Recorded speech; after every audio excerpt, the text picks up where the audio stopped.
Okay,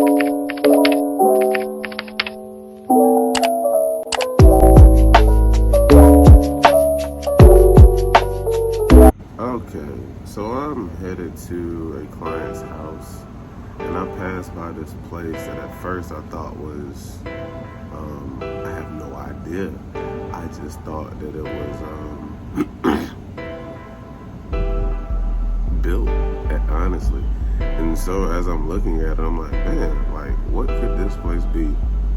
Man, this is the most spookiest place I've ever seen, but apparently it's live for people to use, but no one's there. There's electricity, there's power. That's one and the same. And apparently you can inhabit these things. I don't know if you have to be homeless or what, but it doesn't look like it's built for the homeless at all. I just say that it's built outdoors, yes, but something of this magnitude. This looks like a outhouse cabin hotel to force you to stay outside. Like, they literally have handicap signs and bathrooms around the area. So that means they have working water and things like that also established as well, which I'm like, well, what is this place? It can't be a homeless resort. Like, that wouldn't make any sense. This is a campground, a legitimate campground. I don't know exactly the number of kids that you plan or want to house or have be here, but this is what a campground would be. This was located in Dallas, North Carolina, headed to one of my jobs, and I'm just passing through. I took a drive around all of it to just see the length of it, the width and all that. And this is massive. I mean, at least, if we can house, or I shouldn't say we, this can house at least 300 kids.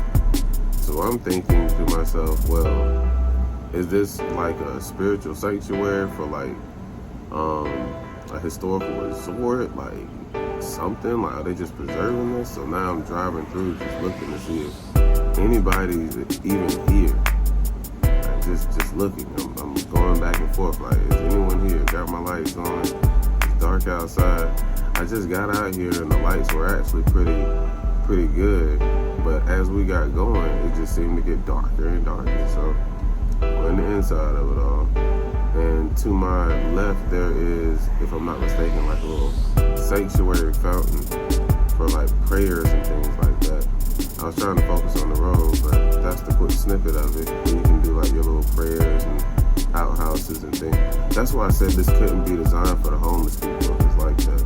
So now we're going up through the second half of it where you can house more people. Maybe I'm underestimating, that's a car.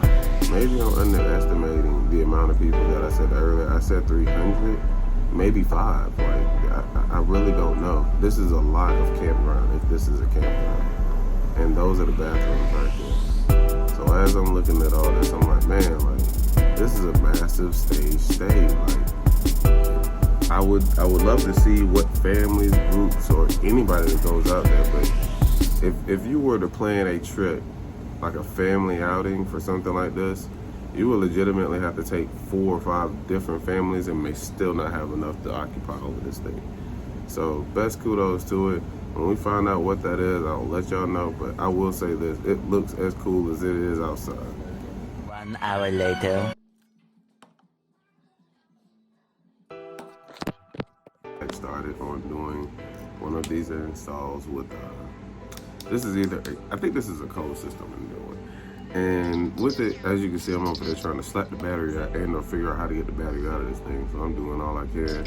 I gotta get her phone paired to the device so that she can see it from her phone and use it. I'm having issues with it and waiting for it to pair. The reason why I recommend these jobs as often as I do, because they aren't that hard. They're just really tedious. So you don't have to use a lot of arm work to do it. My whole part with this was, dang, it's tough to get this out. So now that you have a stuck battery up in the camera, all right, what can you do to get it out? Well, I'm old school. I know when you had to open up the jars of cans, you just bang the back of it to open it up. And that's what I did with that camera. So I hit the front of it, dragged the battery out. And so because it wasn't pairing, I don't know exactly what was the problem with her camera. So that's why I was summoned there to be there. Once again, you see me still having trouble with the battery. I'm just saying for the reference now that it's always a hassle when you gotta get that in there. As you can see, I had to step to the side and beat it out. Get out. Just get out. Did all I could to get that thing out. Cool, now we got the battery out. All right, so we had to reset the camera. The idea of resetting the camera is so that her device will be able to synchronize with everything and be able to use. All right, I'm about to come back in, and we are headed outside, and/or I am preparing to go outside because the rest of this process isn't as complicated. It's just not going to place it wherever they want to place it. Now, you're gonna have people that say to you, hey, I want you to place it here, I want you to place it there. Typically and usually I'm asking what places are they covering, and those are the places that I'm aiming to put this camera at. So if they're trying to cover the front door and they have a lot of vegetation, I'm going to use a tree as a reference. Say, hey, let's use this tree right here, or let's use this pole right here. Well, isn't that integrated with the city? That makes it even better. So if the city does anything to it, you at least know that they tamper with the city's power. That wouldn't be a good thing for you or them. So I don't think they'll touch this camera at all, because they wouldn't assume that it's yours, the house, or the camera. Or the cities, which makes it triple protected, if you can guess that. So I always try to suggest good areas to put the cameras in, not high areas to go up on to do, because the higher doesn't make it the better. Higher just makes it more visible and then harder to see from a distance whenever you're going up there. And then the other side to it is these cameras have to have batteries. So whenever and however you're gonna install them, you have to make sure that you tell these people, wherever I place this camera, in 6 months, you're gonna have to go right back up there and take the battery out. So if I have to go somewhere high, it's not like you're gonna hire somebody else to come back out here to do the same thing. Let's think smart about this.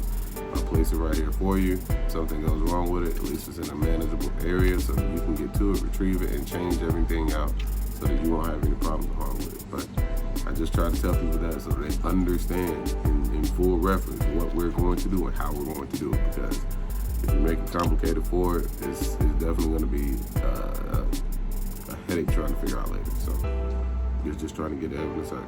So now we're going to get to the other half of the job that we did, which was the TV mounting portion. That wanted a TV mounted in the house on a wall. This didn't take any longer than I think maybe like 20 minutes to do, and then we went on to the TV. But we're going to finish this up. I'm going to let you guys watch that, and this is going to be the end of that. All right. Yo, days of love. What's happening, my good people? It is your boy PKG the Love's back with another vid on how I did. You already know what it is, and today I'm here to talk about the opportunities that present itself in front of you and what you can do with them today. Alright, so there was about a period when COVID kicked off. Everybody remembers that. Everyone lost their jobs, everyone got sick, they didn't know.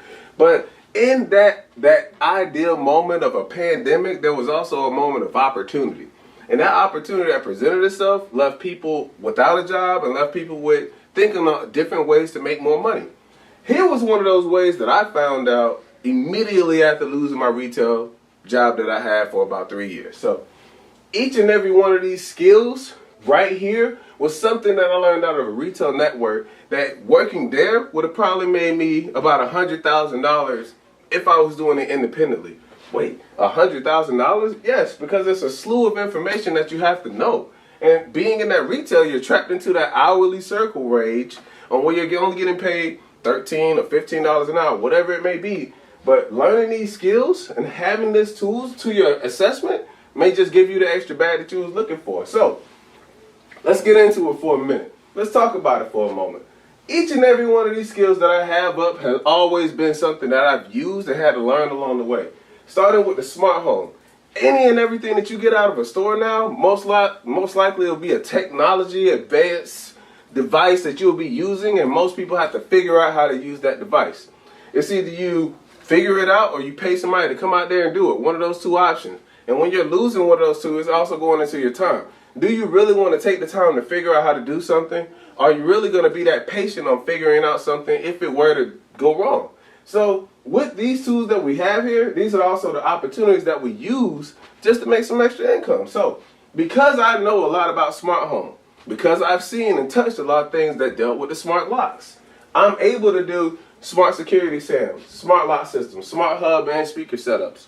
I'm able to do the smart device setups. What are all those? So if I go into your house and you have an Amazon Alexa or you have a Google Home just sitting on your stand and you're asking me to make that your alarm clock and also configure it into your doorbell so when your doorbell rings, that gets a ring too. All of those things incorporate with each other but require Wi-Fi and a little bit of additional skill that someone has to have if it isn't you. So, because of knowing this information piece on how to install and how to set up this stuff, you can make up an extra bag on just doing it. So, I've had to learn all these things. Just started with the smart home, one element in itself. But there were more that I went down to because I was one of those people that was considered a jack of all trades. I don't want to say I wasn't a master of none because I mastered them all. So, I moved on to doing home theater.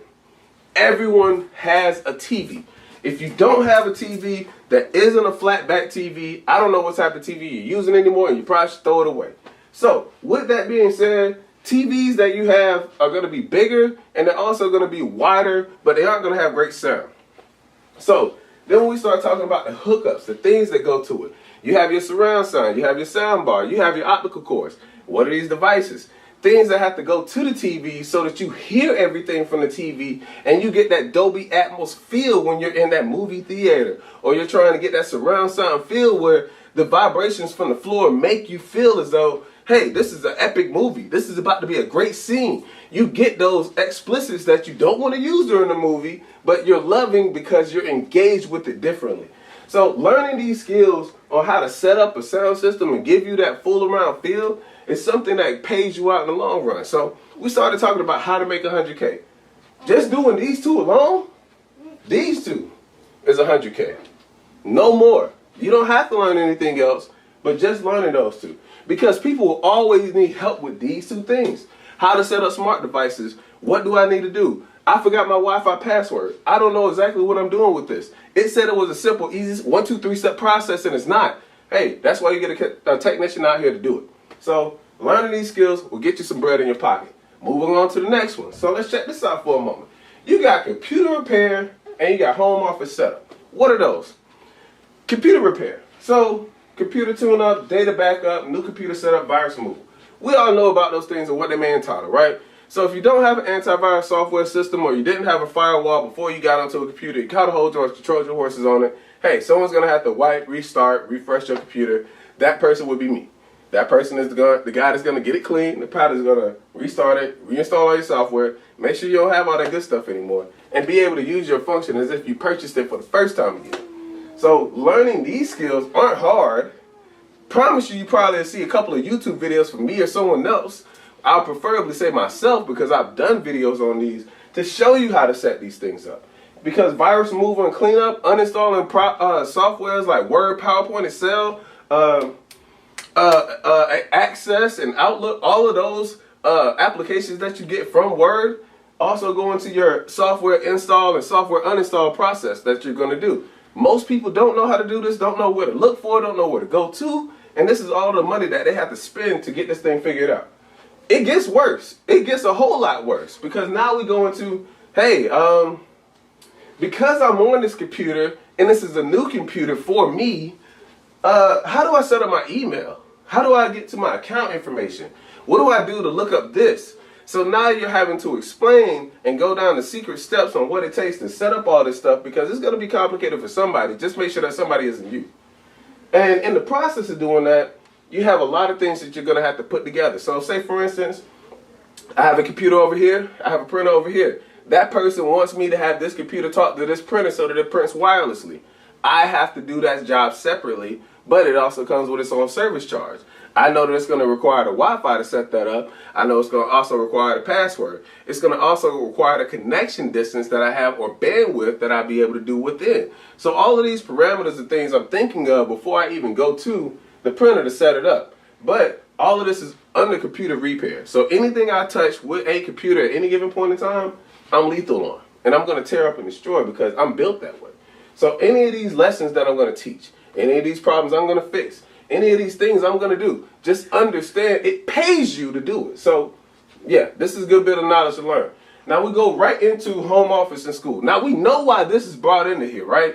But I'm going to go ahead and explain it anyway because I feel like we need to talk about it. All right, home office and school. Most kids since the pandemic have had to go home and learn school from home.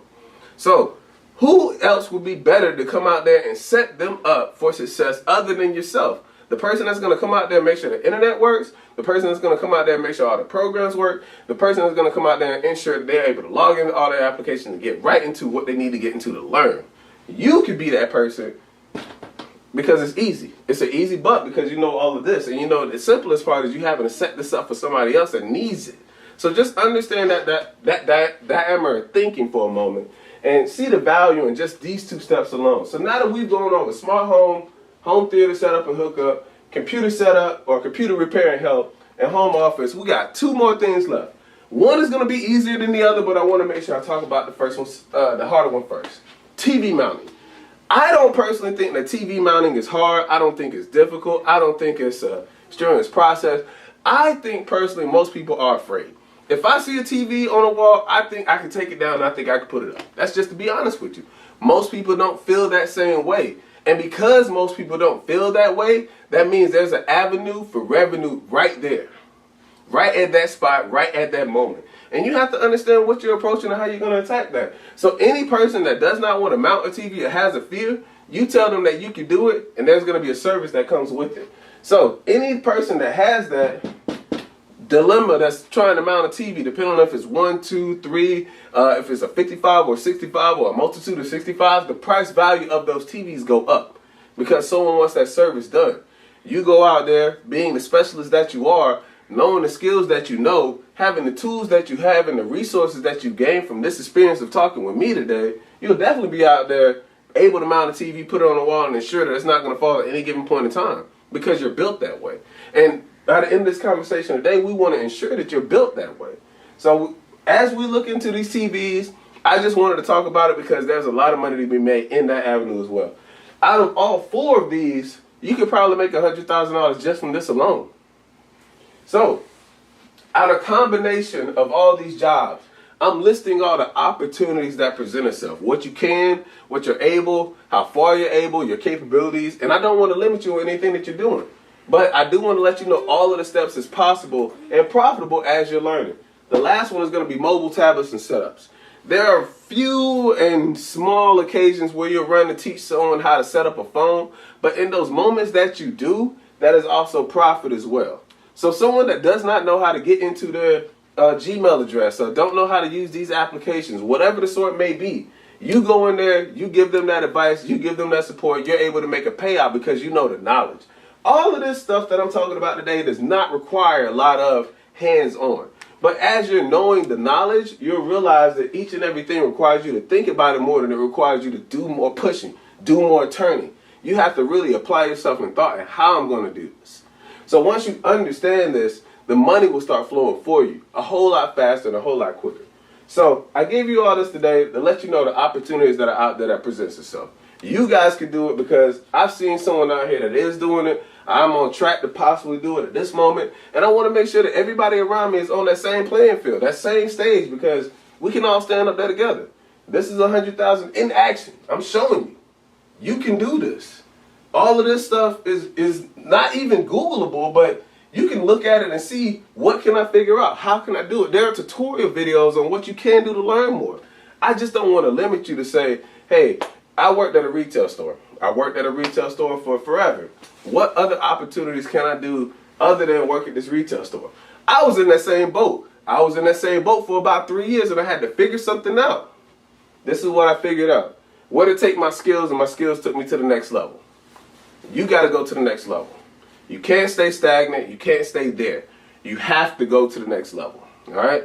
So today, this was just to give you a presentation of everything that you could do to make $100,000 if you learn these skills. Each and every one of them have their own payout. But I promise you, they're going to be great when you start. All right? PKG Deluxe is in. PKG Deluxe is out, baby. Oh, no.